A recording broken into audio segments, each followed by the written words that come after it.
Tengan buenas tardes, licenciado y compañeros. El día de ahora les voy a explicar acerca del tema de las medidas cautelares.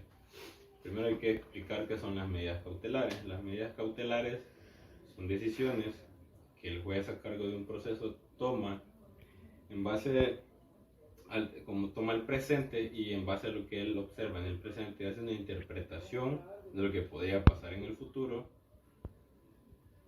Y estas decisiones son para evitar ciertas acciones que pueden hacer que la sentencia a futuro quede nula o quede sin efectos.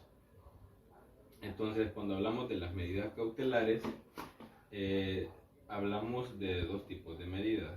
Primero hablamos de las medidas cautelares de carácter personal, que son aquellas que básicamente nos hablan de las medidas cautelares que privan de la libertad ambulatoria, es decir, que no permiten la circulación de la persona libremente.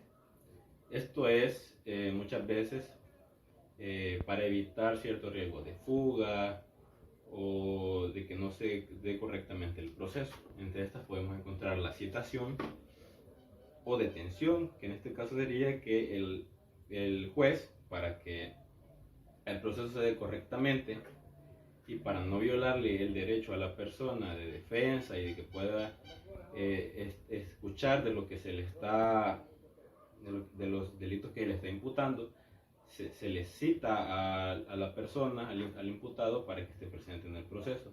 Esto mediante una declaración escrita. De no poder hacerlo solo por la citación, se hace una detención, es decir, que esta medida cautelar es de carácter con coerción, porque es que aunque no quiere el imputado, tiene que estar presente. También podemos encontrar en este tipo de casos la orden de detención sin requerimiento fiscal, es decir, que la Fiscalía General de la República, antes de que el fiscal entre el requerimiento fiscal para dar inicio a la etapa a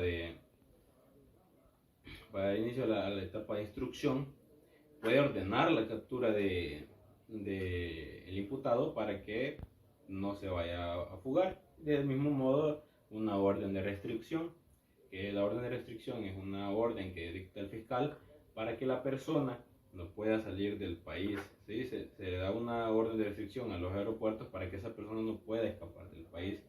Como ven, este tipo de medida cautelar es para evitar que el imputado, en este caso, quede impune.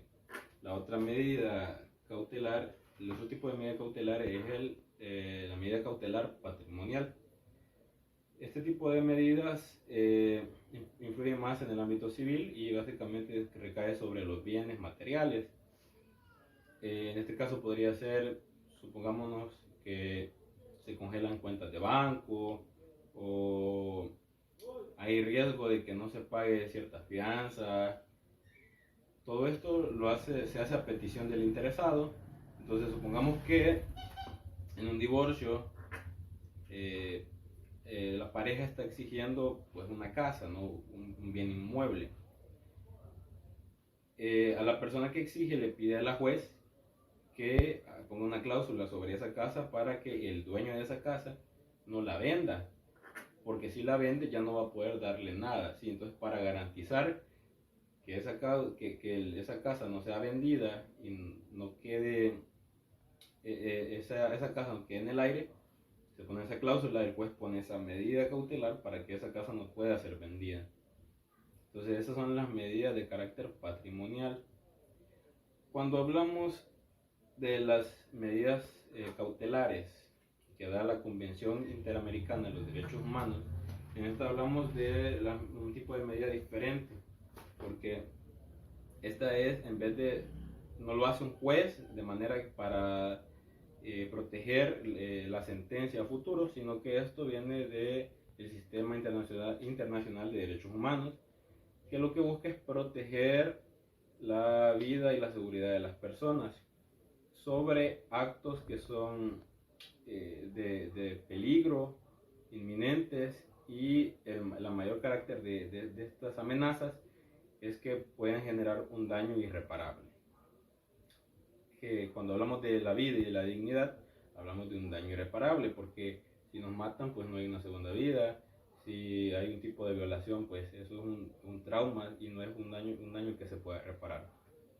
Por lo que los derechos humanos pone a disposición este tipo de medidas para que las personas hagan un acta escrita y se lo hagan saber al Sistema Internacional de Derechos Humanos cuando ya han interpuesto una petición al sistema jurisdiccional de su país o de su estado y no ha habido respuesta. Entonces lo hacen al sistema de los derechos humanos para que den respuesta.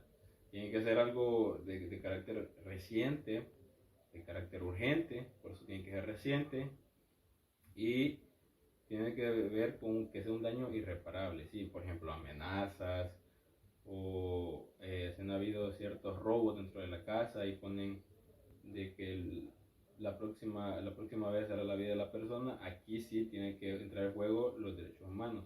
Entonces estas medidas cautelares, como ven, son diferentes a las medidas cautelares que puede pedir un juez. Entonces, bueno, espero que haya quedado claro. Muchas gracias.